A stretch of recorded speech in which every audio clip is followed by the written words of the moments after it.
convoluted story of desert boots. Desert boots. Do you have desert boots? I used to have a pair of desert boots. In fact, I used to have 2 pairs.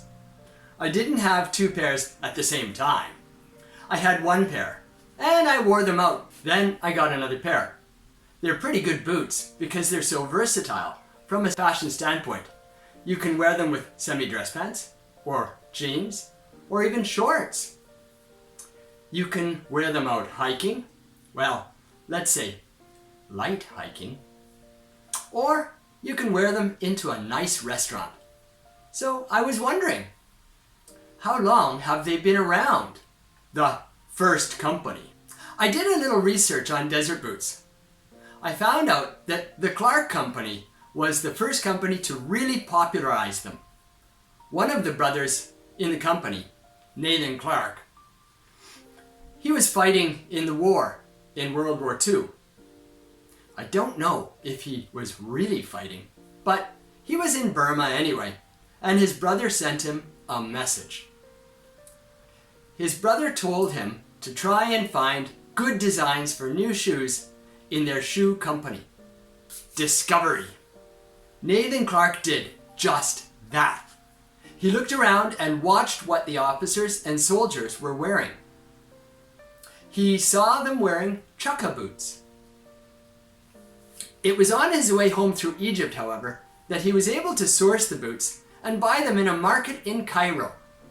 The officers who were fighting in the desert in Egypt wore these boots as well.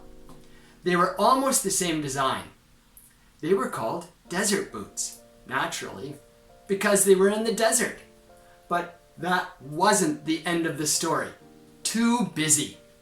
Nathan gave the design for the boots to his cutter, who was supposed to cut the leather and make the boot with it.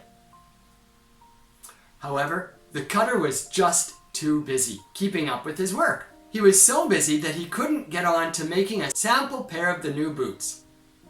Nathan went to ask him several times, and eventually he ended up cutting the leather and making the boots himself. Another hurdle. But that wasn't the end either.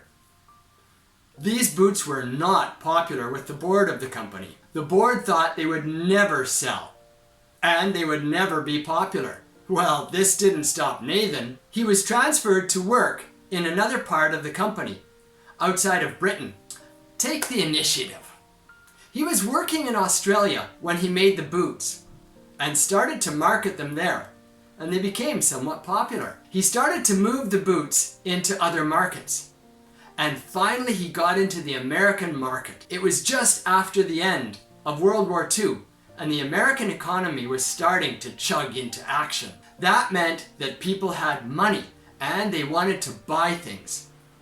And they wanted to level themselves up. Esquire. Nathan got an interview with Esquire magazine, who was promoting popular higher culture at that time. Some of the people that Esquire was portraying were wearing the desert boots that Nathan's company made. This combination pushed the boots into popularity in North America, and they haven't looked back. Humbler origins.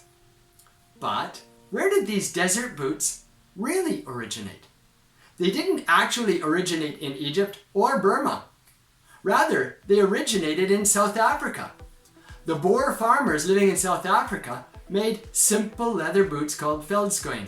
The name of the boot is a very simple name coming from the words for field and skin. And they were made for walking in the fields. So the humble desert boot originated from the humble Dutch farmers living in South Africa hundreds of years ago. Thanks for listening to my podcast today. If this helps with your extensive English listening, hit the subscribe button now. Once again, thanks for listening.